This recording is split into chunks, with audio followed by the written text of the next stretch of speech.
Welcome back, everybody. I'm bored. COVID made me bored, and today I am playing Gears of War, the board game. This is from Fantasy Flight Games. It was published or made in 2011, so it is an old game and it is out of print.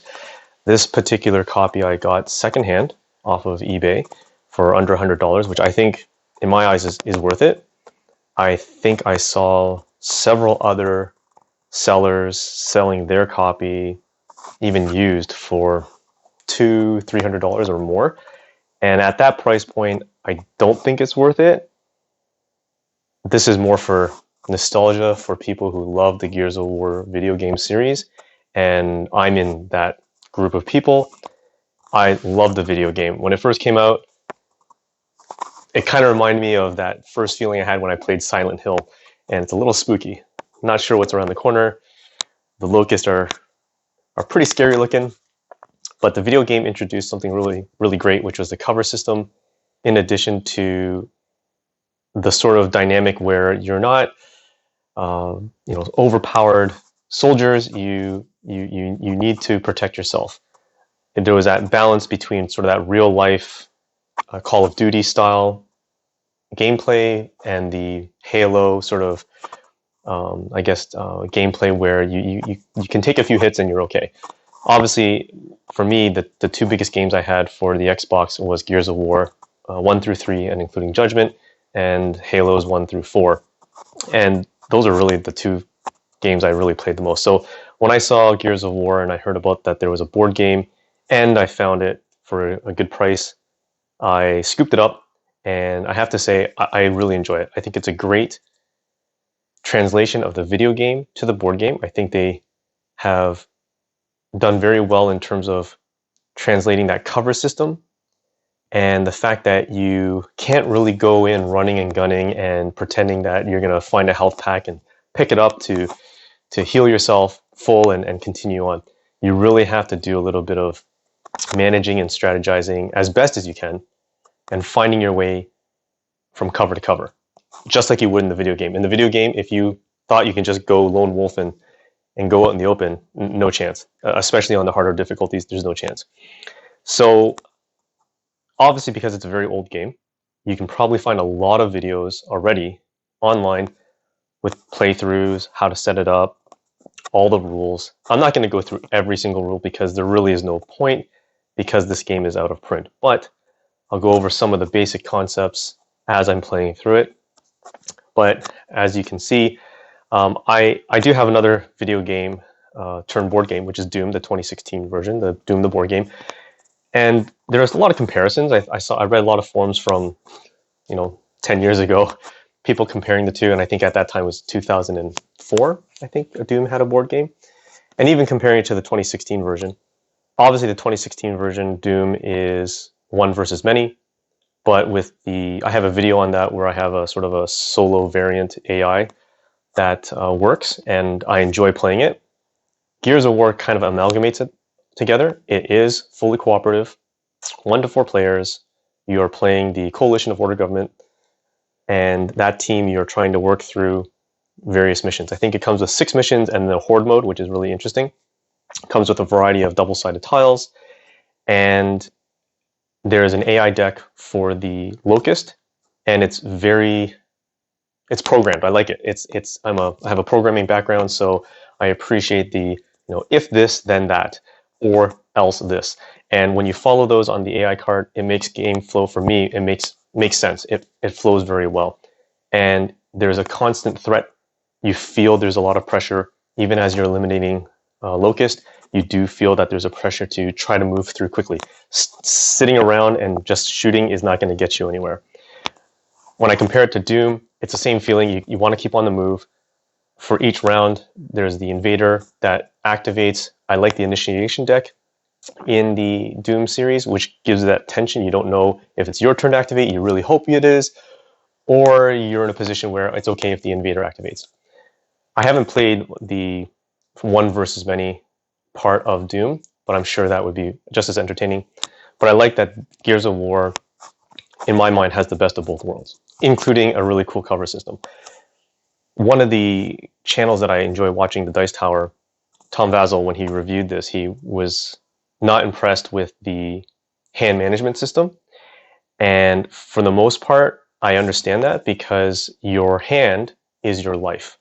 Every time you want to do something, you are exerting yourself, and therefore you are discarding a card from your hand. So you can quickly go down to just a few cards in your hand, and when you're getting attacked, when you're hit, you lose cards from your hand.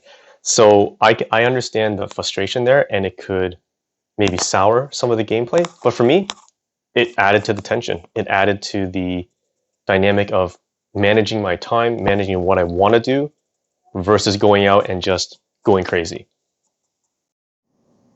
So some people may not like that idea of using your hand as your health. I'm sure there are other games out there that do that.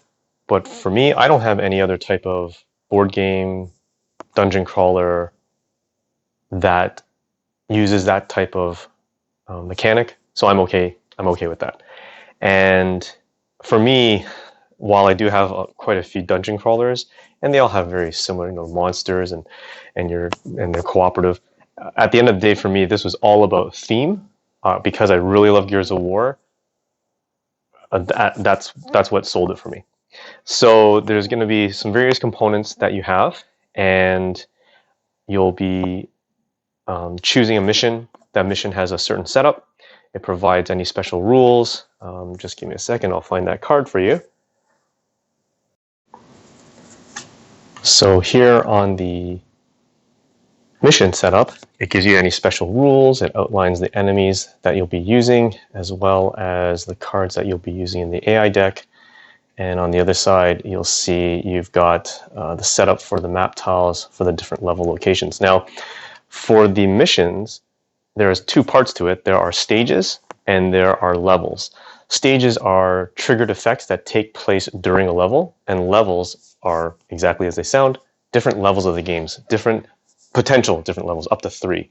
As you're exploring, you're making your way from one side of the of the floor plan to the other end, and once you exit, you will reveal another level to explore and possibly different objectives. And I think one of the interesting things about this as well is that when you are setting up those map tiles, you'll be selecting map tile cards with reference to those map tiles. And at the bottom, you'll have, depending on the number of players, what type of enemy will be spawning at the emergence holes. And if you're familiar with Gears of War, you'll know that emergence holes are the spawn points where the locusts are coming out of the ground to kill you.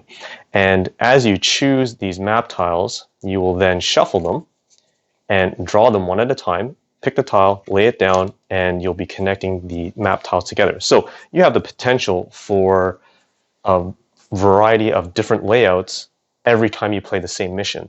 So, for example, with the Emergence Mission, there is 4 tiles that you choose. So permutation of that is what, 12? 24. 4 times 3 times 2. And in a 2-player game, you have yet another permutation of choosing between 4 characters. So that's what, 6? So you have like 144 different ways to play the one basic first level, which is Emergence. And that's only one level. So in terms of replay value, I feel that there is a lot of replay value with this game.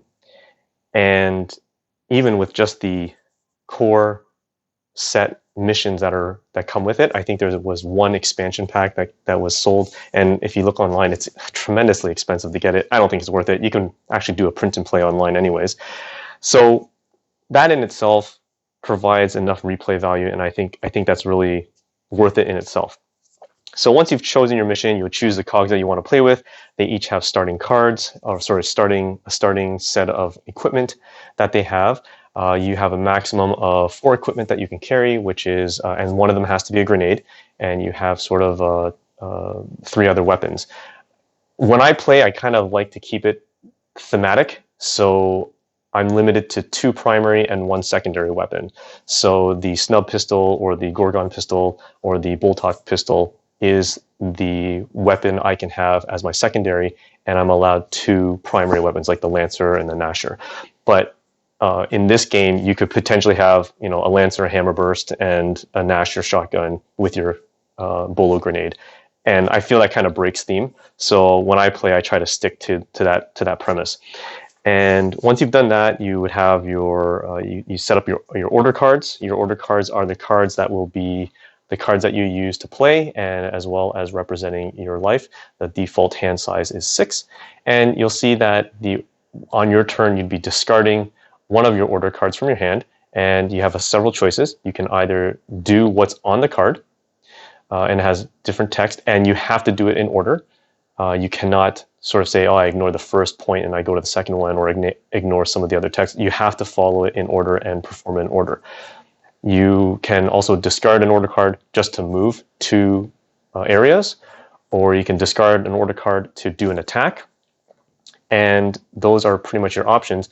During the gameplay, after you've discarded your order card to perform an action, you can also discard additional order cards from your hand to do special actions, like pick up a weapon, or you can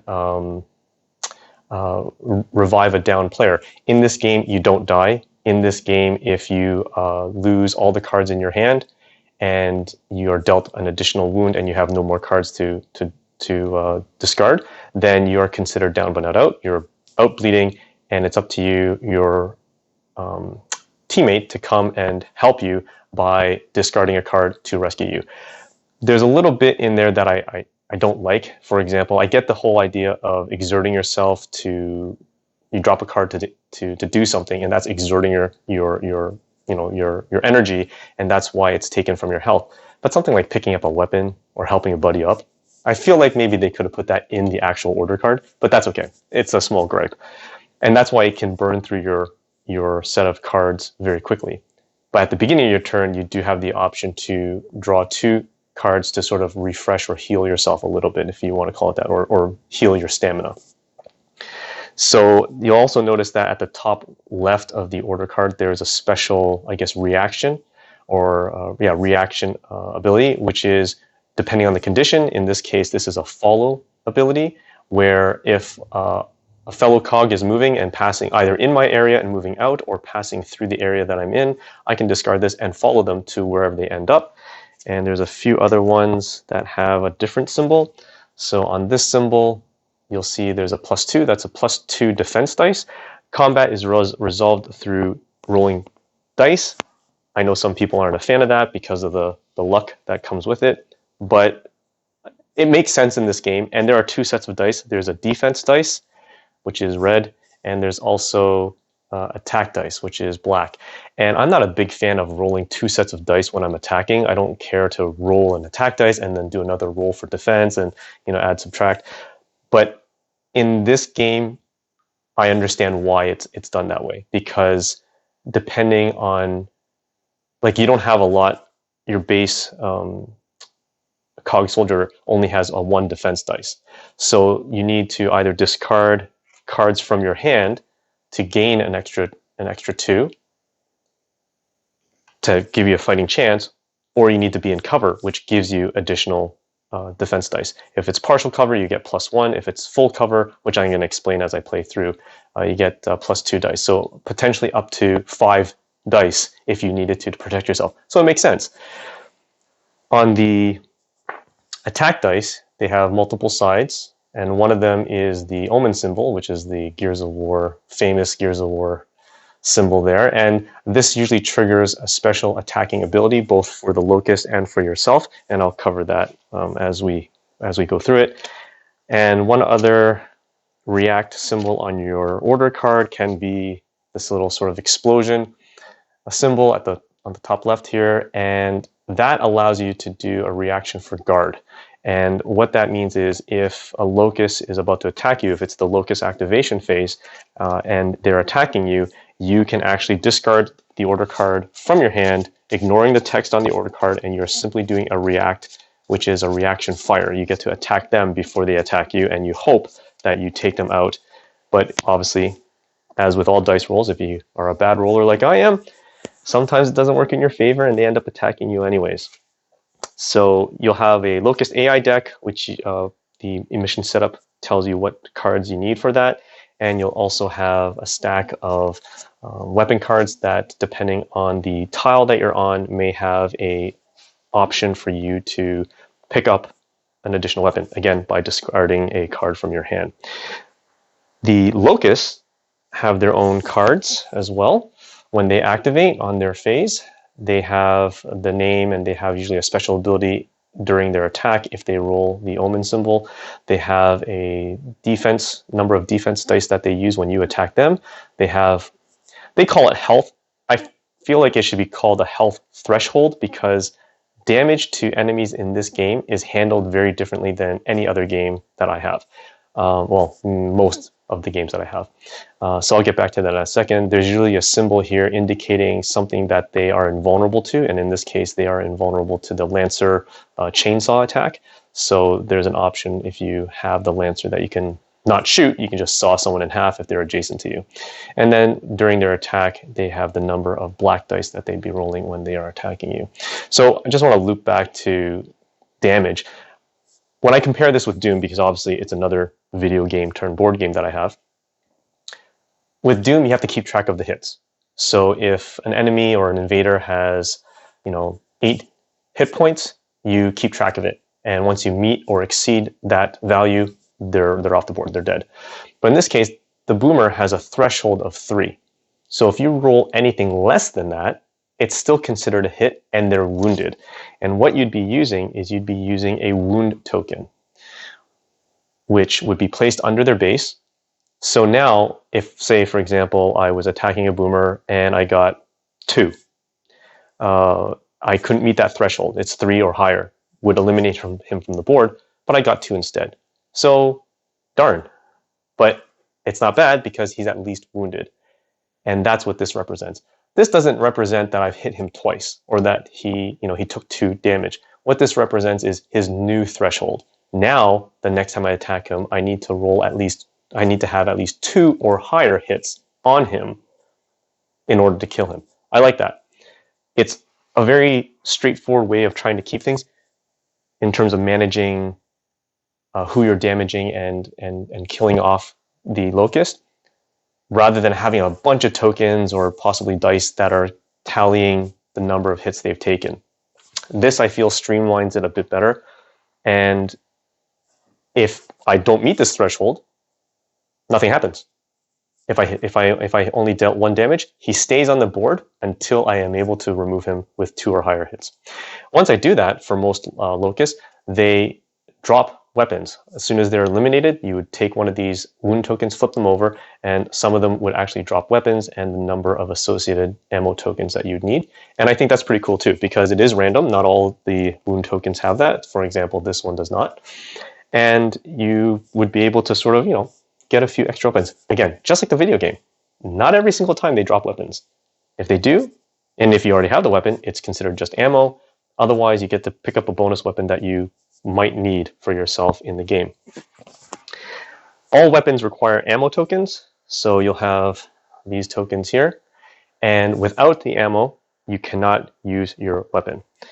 And except for the snub pistol, which does work, you can fire one attack dice if you have no ammo tokens on it, but for the rest of the weapons, they do require an ammo token. So you do have to manage how you use your weapons. Typically, your weapons have several values. The left side, so for example, the hammer burst, if I had 2 ammo tokens with it, the left side means that I can use it as long as I have ammo tokens on it. I can use it to roll 2 attack dice on my attack with a range of 3, so 3 areas. And if I roll an omen, I get this special ability. Now, the right side, the value of 4 in this situation for the hammer burst, if I discard 1 ammo token from this card, I'm doing what's called an overkill, or just emptying a full clip.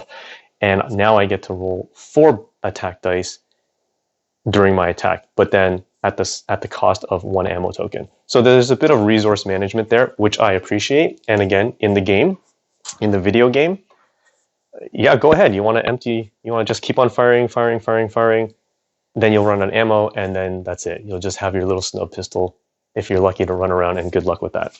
So again, theme, I feel, comes very strong in this game. and I know I'm probably running on too far on with my outline of the game, and I can just get into the gameplay, but I think that covers most of it.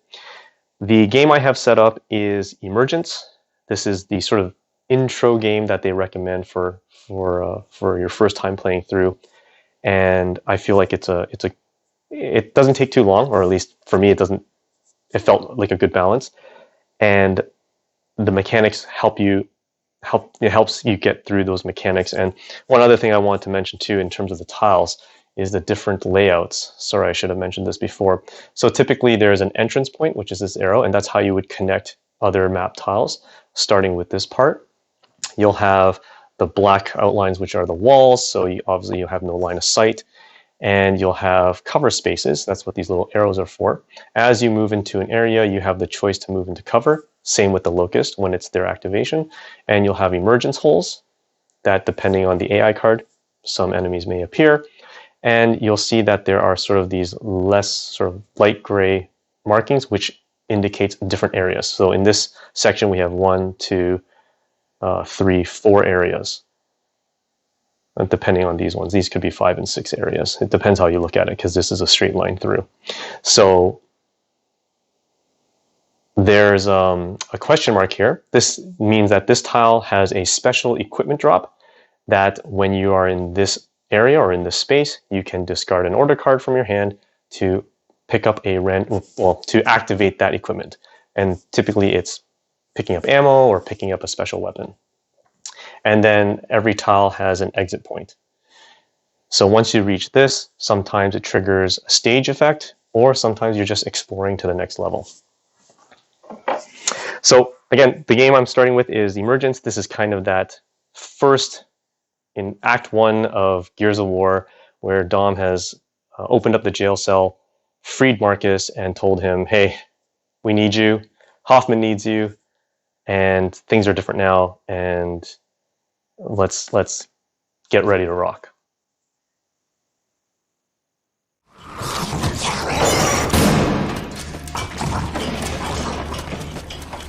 Jack, rip that door.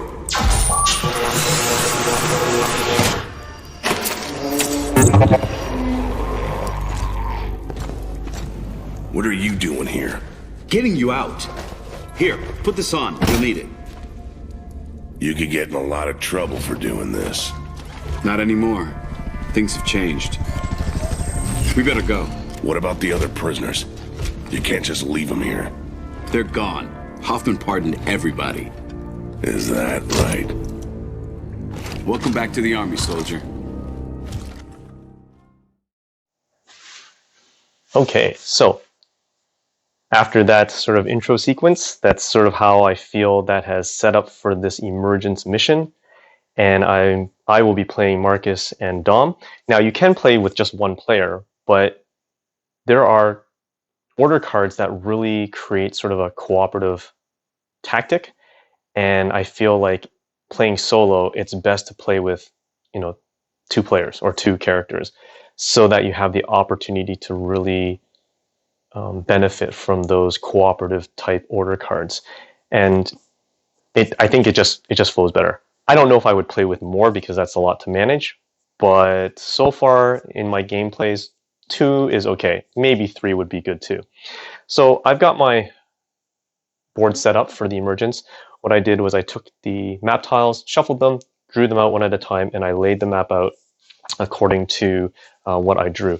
And you'll see that there are a few tiles here that do have special equipment question marks or equipment sections, which hopefully I'll be able to use. And it has a special rule, which I believe is on 12A, this one, where you would normally discard the card after you activate the special equipment. In this case, you keep it, because this one so happens to be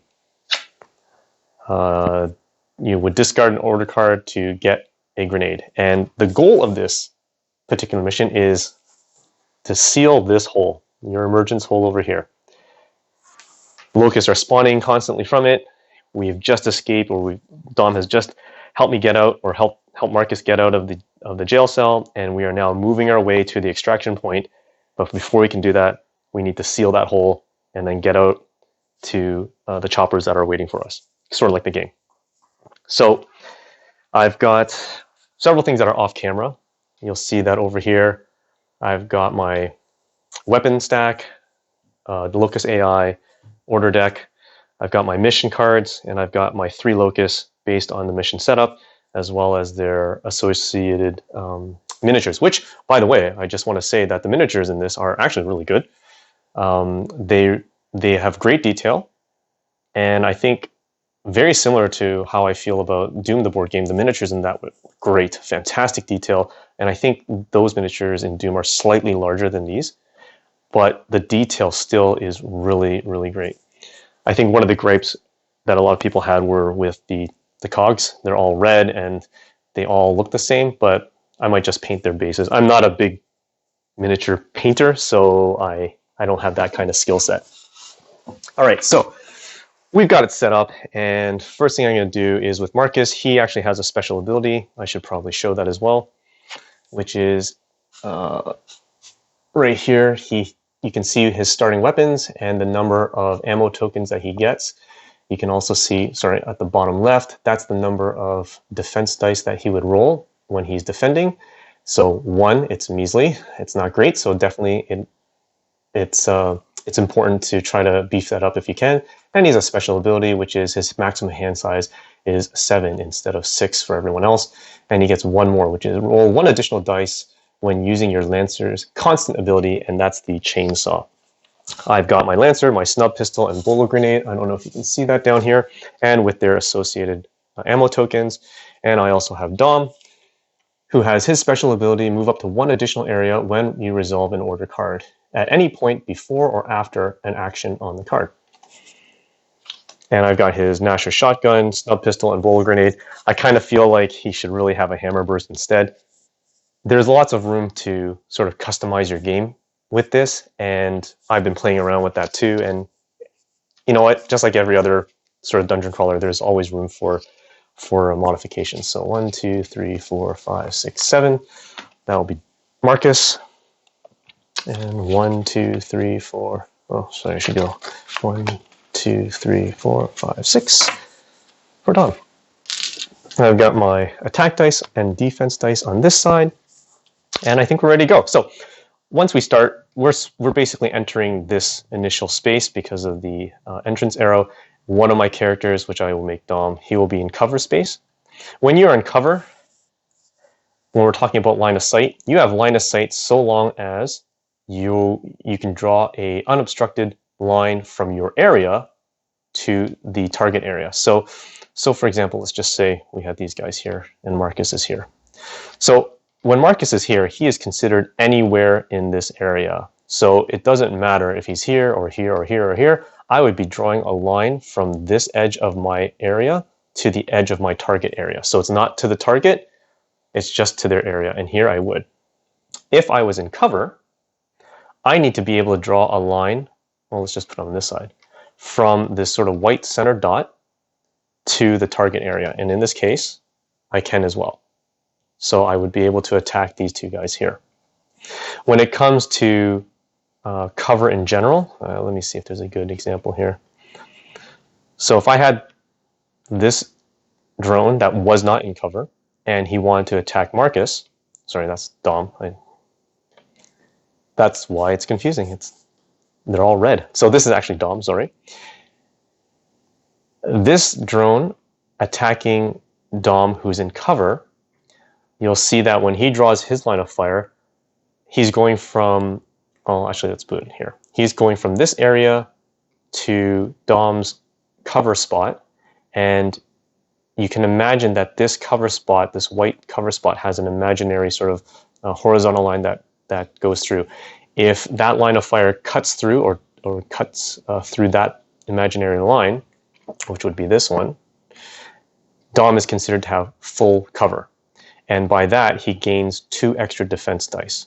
Now let's just say if this drone was up here, I'll explain what this blue line here represents a change in elevation. It does not affect line of sight. It just means that Dom can't move from here to here, and the Locust can't move from here to here. He has to come down this way. So if Dom was here, and the Locust drone at the top was taking aim, his line of fire would go from his white point to Dom's white point, and you'll see that I'm not crossing through this imaginary horizontal line. So then Dom gets partial cover, which means that you only get +1 defense. So as I play through, hopefully that makes sense. It took me a while just to sort of get the flow of things, especially when you're drawing line of sight. But overall, it encourages you to be in cover. That's the bottom line. So we're going to go ahead and we'll start with Marcus. I'm using this lock token that they use for other missions to lock certain levels. You can only explore if you meet a certain condition. I'm just using this as my turn marker just so I know who's playing, whose turn it is. So we're going to start with Marcus. Marcus is in this area beside Dom. He's not in cover. And we're going to take a look at our order cards. And let's see here. We've got a couple options. I think what we'll do is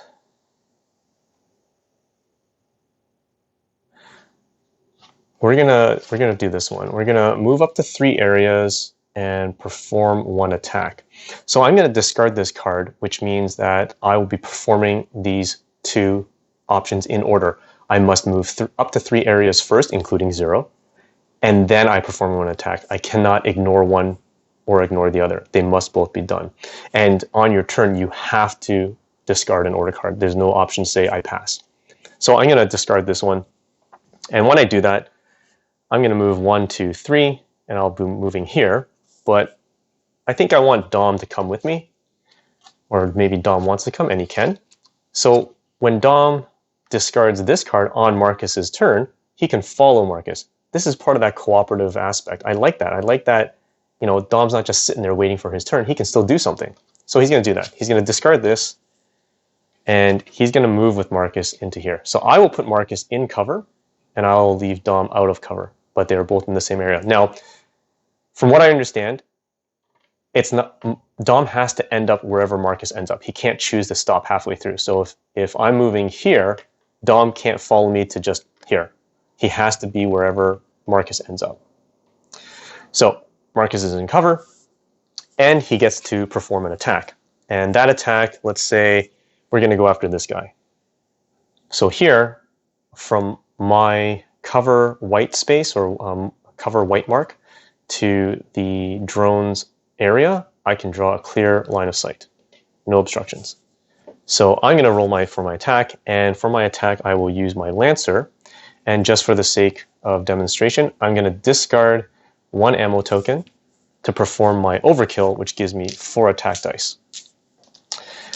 The drone, who is not in cover, has only 1 defense dice. And when you roll, you typically would roll all the dice together, and you would add up all the attack, subtract whatever defense marks you have, and that would be your total hit. For the drone, he has a hit or health threshold or hit threshold of 3. I have 1, 2, 3, 4, 5, so he's dead. He's gone. When he does that, you would take one of his wound markers and flip him over. Oh, nice. So he dropped his hammer burst with 2 ammo that go with it. So perfect. That ends Marcus's turn.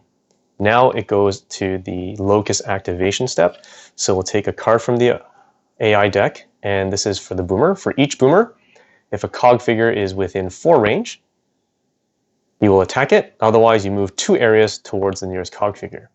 Now, if there are no boomers in play, you draw a new AI card.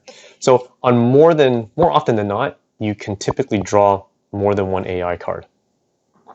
So in this situation, 1, 2, 3, 4, not within range or line of sight, so he's going to move 1, 2, and this one's going to move 1, 2. Boomers don't go in cover. They're too big, and just like the game, they don't need to be in cover. Okay, so that ends the Locust activation, so now we get to go to Dom's turn. And at the beginning of your turn, sorry, I forgot to start with Marcus, is that he would have drawn 2 cards, but up to your hand maximum. He was already at 7, so he could not draw any more.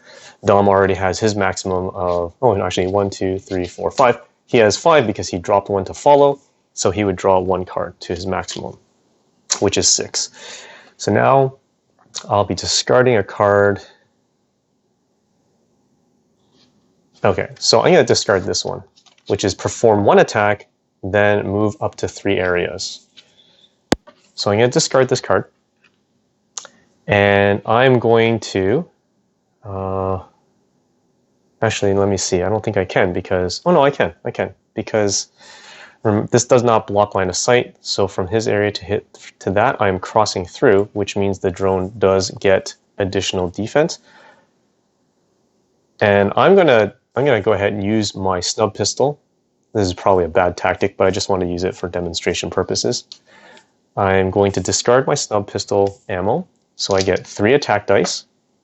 The drone is in full cover, which means he gets 3 defense. And what we'll do is we'll roll it. Okay, so this is interesting. So you'll see, hopefully you can see. Yeah. I rolled an Omen, which on his snub pistol means it deals 1 wound, so we count this as 1 hit. A second hit, a third hit, but the drone blocked 2 of those. So he is wounded, not killed. And I would take a wound token and put it under. Now his health or hit threshold is now 1. I need 1 or higher next time to eliminate him. If I don't, he just stays on the board. So now I get to move up to 3 areas. And I think what I'll do is I'll just have Dom move himself. So I'll move 1, 2. I put myself at a lot of risk by being out here, but I want to pick up that hammer burst. So while Dom is here, before he ends his turn, he has the option to discard another order card, any one that he wants. And I will discard this one to pick up that hammer burst. So when I pick it up, I will put that back into the pool. I will take the associated card and 2 ammo tokens that go with it. And then that's it. That ends Dom's turn, and now it will be a Locust activation. As a point of reference for this particular special equipment, for this tile, it's discard an order card and then discard this card to gain up to 3 ammo tokens, and you may place these tokens on any of your weapon cards.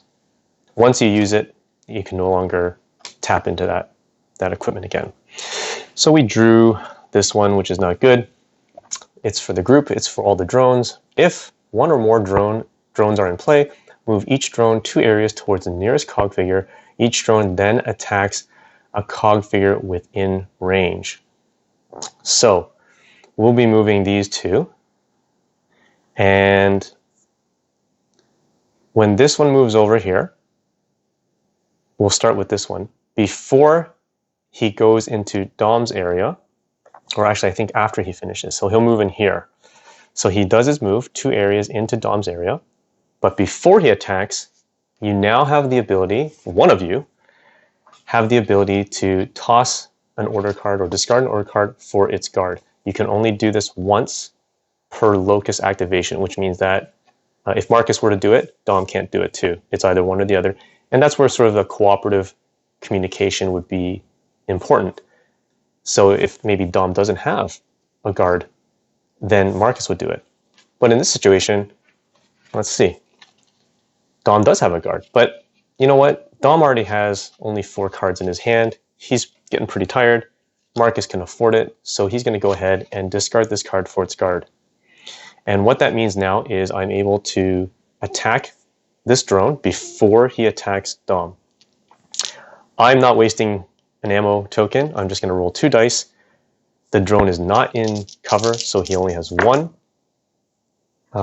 defense dice, and I rolled an Omen, and for my Lancer, it is a 1 wound, so I dealt 2, which is higher than his threshold, so this drone is dead, and he dropped nothing. So this is an example where it's Dom's turn, and near the end, where the Locusts were activating, Marcus actually got a chance to do something, and his turn is coming up next. So that's what I like about this. It's actually pretty cool that you really feel like you're helping each other. You're working together almost simultaneously, like almost real time, almost. And I like that. So we have to deal with this one, and he's going to move in 2. He's going to move in 1, and then 2. He's going to be in cover. He does have line of sight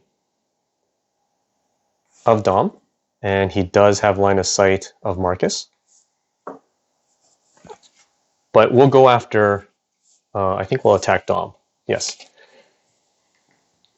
So the drone's going to attack Dom.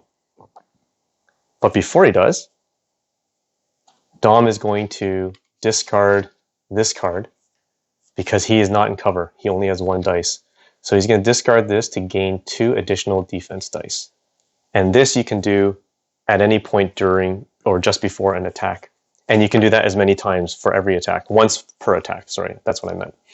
So the drone attacks with 3 attack dice, and Dom's basic 1 plus the 2 for discarding that defense card, and Dom takes 1 because I have 2 hits to his 1 defense. So that means Dom has to discard 1 card from his hand. So we will discard this one. No, actually, we'll discard this one. And that's it. That ends the Locust activation, and now it goes to Marcus's turn. He's going to draw 2 cards. 1, 2. And what do we want to do here? I'd like to move and do an attack.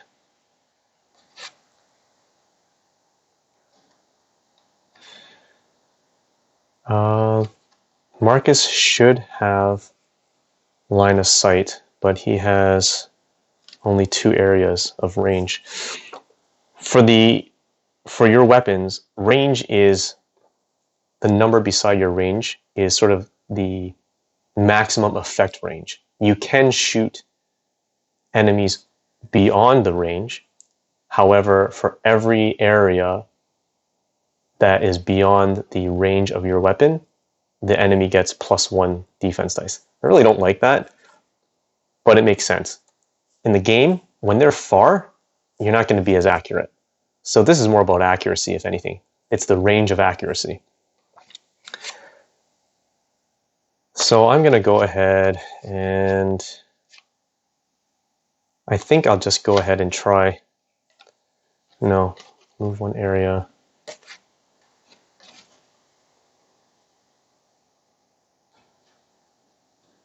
Okay, we'll do this one.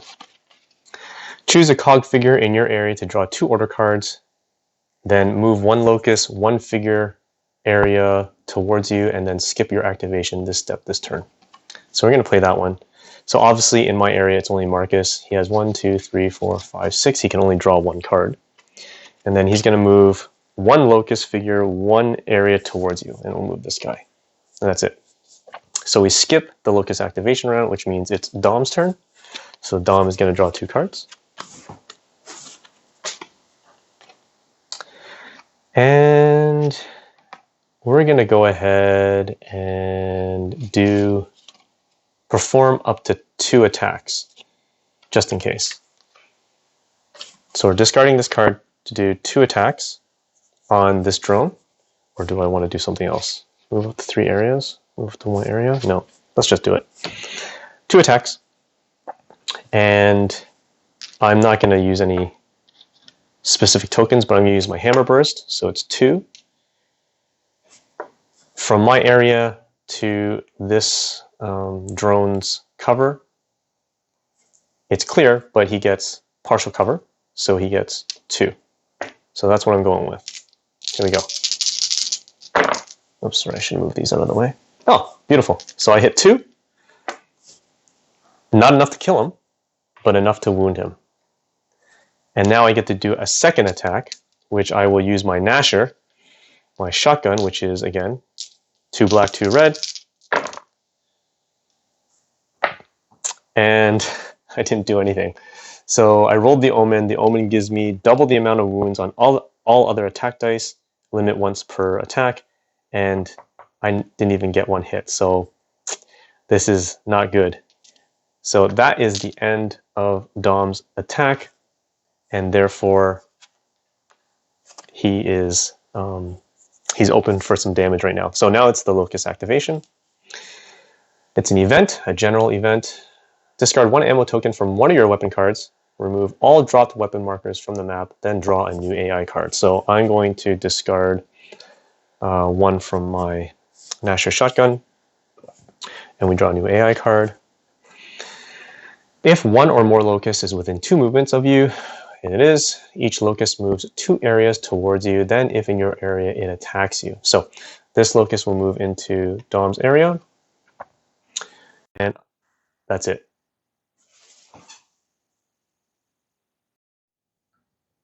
So this drone is going to go ahead and issue its attack.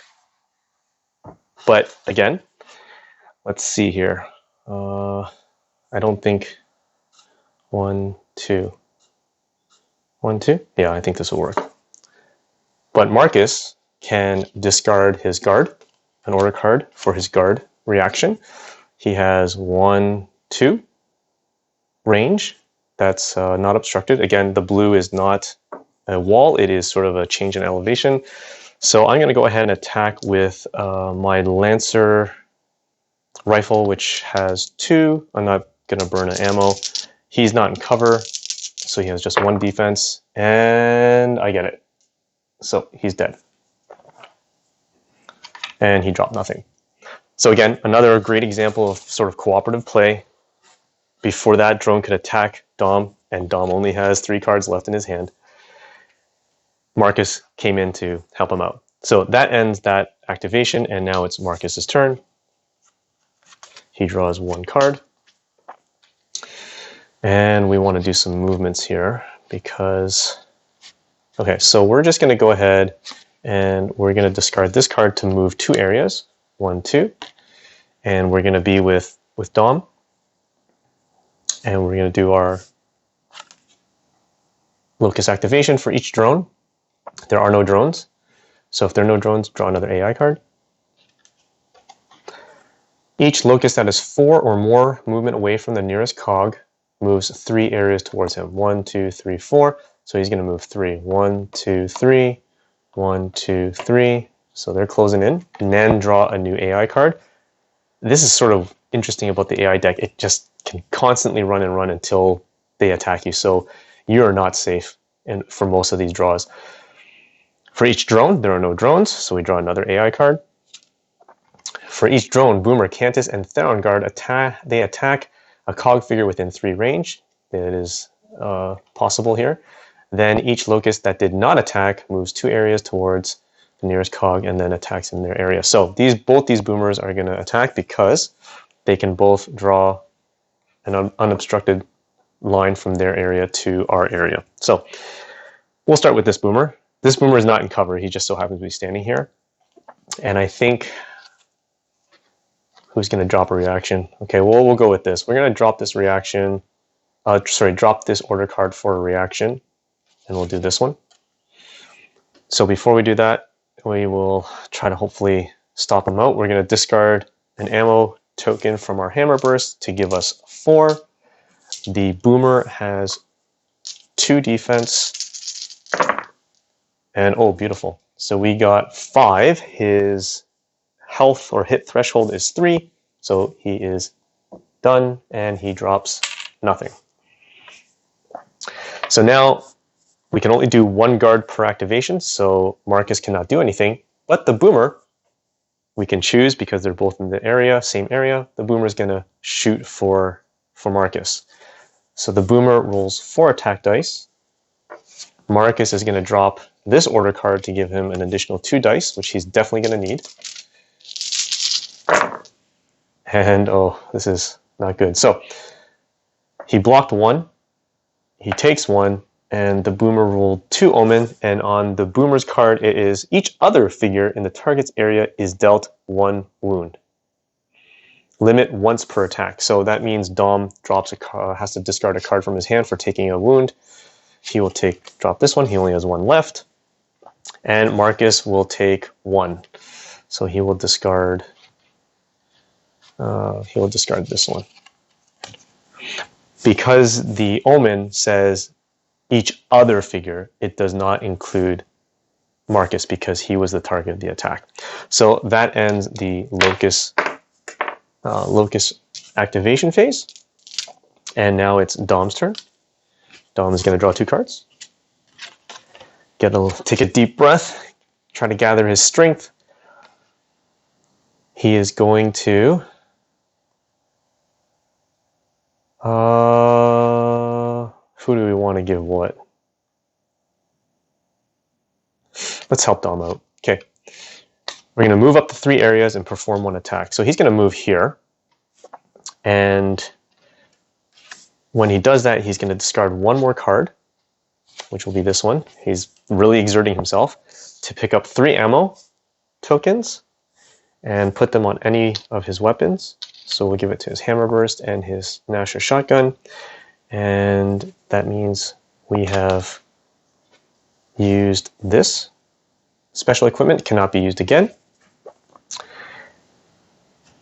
And I get to perform 1 attack, which I can because from his area, which is right there, to the boomer, he can. So we're going to discard 1 token from our hammer burst for 4.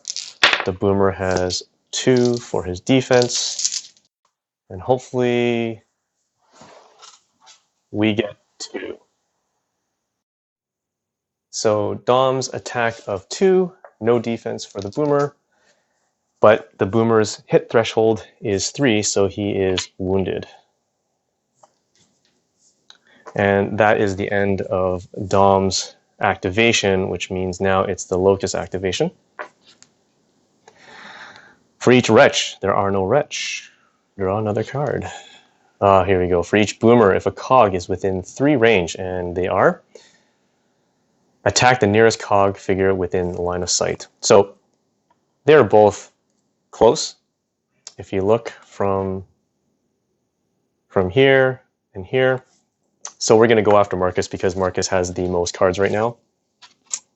Even though Dom does have 1 card, but I think if he doesn't have a good roll, he will be bleeding out. So Marcus will go ahead. He'll take the hit. It's going to be 4-1. This is going to be very ugly. And it is. It's 5. 1, 2, 3, 4. Okay, so Marcus is down. I think I chose that wrong. It should have been Dom. It should have been Dom to go down. So I did that wrong, but I'm gonna play through. And the reason is because the next activation would be Marcus, which he could then revive Dom if he went down. So this was a bad idea, but that's okay. Got to live with your choices. Okay, so now Marcus is down and bleeding out. Now it's because I only had 4 in my hand, and I took a 5th hit, which I had no more cards to discard. That's why I'm bleeding out. So now it's Marcus's turn. Marcus, while he's down, he cannot do anything. He doesn't draw any order cards because he's not able to. But the most he can do is move 1 area.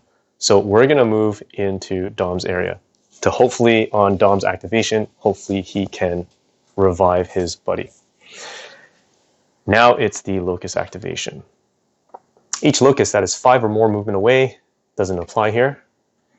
Next AI card. No wretches in play. Draw another AI card. No wretches in play. Spawn 2 wretches at each emergence hole within 4 movement of you. So in this map, there's only 1 emergence hole because the other emergence holes were sealed after you spawned the initial setup. And it is 1, 2, 3, 4, more than 4 away. So nothing spawns. Whew. We're lucky. So now Dom's turn. We're drawing 2 cards. We are going to go ahead and we are going to perform 1 attack. We're going to perform 1 attack, and before we do that attack, we are going to discard a card to get Marcus up. He doesn't draw any order cards. He is just standing up. And I think a few people on the forums griped about that because I feel like, oh, you helped him up. At least give him a couple cards to have a fighting chance. But because now if the boomer hits and it's a bad hit, they'll both be done. So now I perform 1 attack. I'm going to discard an ammo token for 4 to the boomer's 2. And I hit 3, which is more than his hit threshold. So he's dead and he drops nothing. Okay. And it says in this card, if you spent an ammo token on this attack, you may then resolve a 2nd order step. Limit once per turn. So I could, if I wanted to move, but I don't think I will. Okay, so that ends Dom's activation. Locust, we have Boomer, no boomers, draw a new AI card. No drones, draw a new AI card. For each boomer, no boomers, spawn one boomer at the emergence hole nearest you. So the boomer would be all the way over here. Now it's Marcus. He draws 2 cards. And we're going to, let's see, can we do anything? No. Okay, well, let's just try what we can do here. We are going to discard this card to move 2 areas. 1, 2, he'll be in cover. And that ends his activation. Locust, no wretches, draw a new A card. This is the one I hate. Reinforcements, spawn 1 Locust A, 1 Locust B, and 1 Locust C at the map exit. So map exit is right here. 1, 2, and 3. And the wretch moves 2 spots, 1, 2. And the drone moves 1, and the boomer stays where he is. Okay. And that's it. So now it's Dom's turn. Dom is going to draw 2 cards.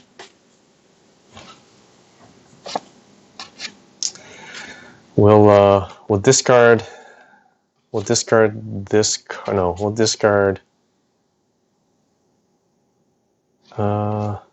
this card to move 2 areas. 1, 2, he'll be in cover. And now it's the Locust turn. We have gone through the AI deck, so we're just going to give it a quick shuffle. And play will continue. Okay. If 1 or more Locusts is within 2 movement, and they are not, otherwise, spawn a Locust B at the map exit. Each Locust then moves 1 area towards you. Locust B with a drone, and each Locust moves 1 area towards you. So as you can see, these AR cards are not forgiving, and they can spawn a lot and also start to close in. Marcus, draw 2 cards. I like this one. Move up to 3 areas and then perform an attack. And we'll do that. So he's going to move 1, 2. And we are going to do an attack. Sorry, this wretch should be in cover and this drone should be in cover.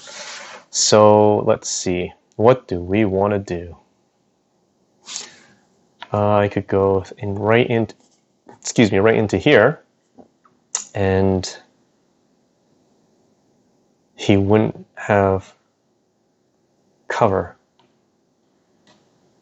But then I'd be in trouble. Let's just do it. Okay, so we're going to perform an attack. We're going to use our Lancer, but the Lancer has a special ability. Instead of attacking, you may choose a Locust in your area, roll 4 attack, ignoring any defense. If you roll an Omen, you kill the Locust immediately. So that's the kind of roll I could have used before. So I didn't roll an Omen. That was a failed attack. I couldn't chainsaw this. It just wouldn't rev up, and that's it. So that probably wasn't a great idea. Okay, so now it's the Locust activation. For each boomer, if a cog figure is within 4 range, and he is, you attack. Lovely. Okay, so these are both in range, and I am not in cover. So they are both going to do separate attacks. Before he does that, I'm going to drop this guard to attack one of the boomers, and I'm going to discard one of my Lancer tokens for 4 onto his 2 defense. Oh, that's good. So he blocks 2, but I get 1, 2, 3. So we'll take this one out. So this one's gone, and he is going to drop a boomer. Oh, I hope I can get to that one. Okay, so now the next boomer will be attacking. Now again, it's because they represent any part of the area as long as you can draw a line of sight from their area to your area without any obstructions, and he can. Marcus is going to drop this last card for additional 2 dice because he is not in cover against the boomer. More than likely, Marcus is going to bleed out on this one. And let's see. Oh, no. Oh, I did it. Nice. So these 3 block these 3. The omen means any other characters in the area, which so happens to be the wretch. It would be 1 wound, which means the wretch is now wounded. All right, Dom's turn. He draws 2. Marcus is clinging to dear life because he has no cards left. Oh man. Okay, so we're gonna discard this order card to move up the 5 area. 1, 2, 3, 4, 5.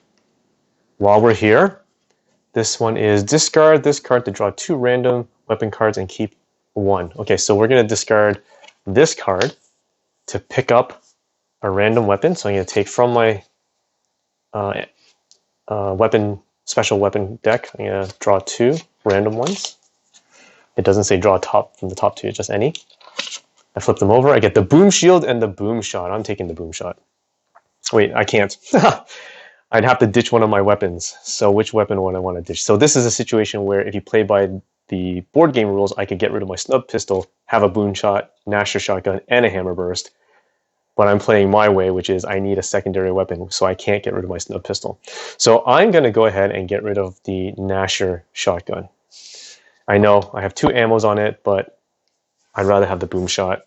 So I'm going to put that in place with 2 ammo tokens, and I discard the other weapon card. So there we go.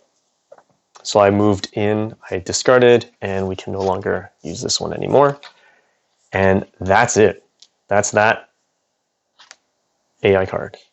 Discard 1 ammo token from one of your weapon cards. Then remove all drop weapon markers from the map. Oh, darn. So I'm going to discard the ammo token from my snub pistol. We lose this token for the boomers. Or sorry, the boom shot. And draw a new AI card. Each locust that is 4 or more movement away from the nearest cog figure moves 3 areas towards him. And they are 1, 2, 3, 4. I'm not sure if this changes.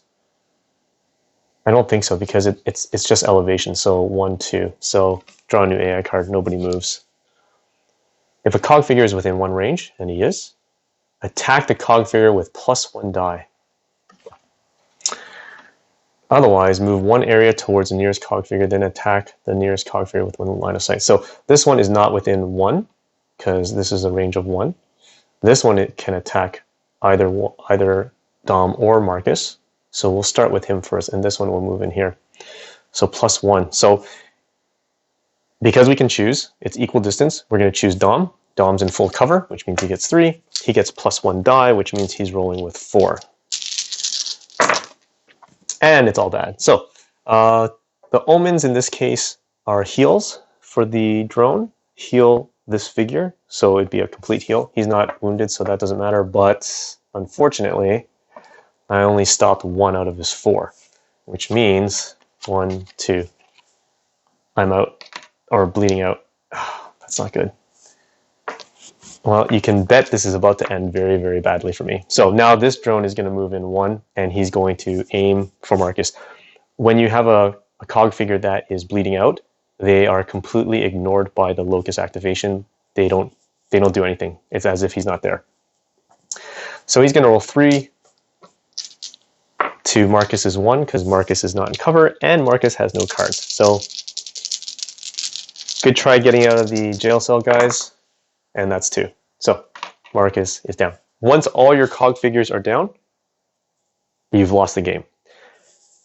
This wasn't exactly the way I wanted it to go, but it sort of outlines the gameplay. I might give it one more go and try maybe a different method, but you can see the way the game flows and how cover is important, how you can work together with your guard to help your teammate if you need to, or intervene and potentially stop enemies from attacking your teammate. I really like that. Managing the amount of ammo that you have on your weapon cards, as well as positioning yourself and thinking about where you want to be. And again, it really does come down to trying to stay and move between cover to cover, because in the video game, that's exactly how it was. And I think that was one of the fantastic aspects about the video game, and I think it translated here in this board game very, very well.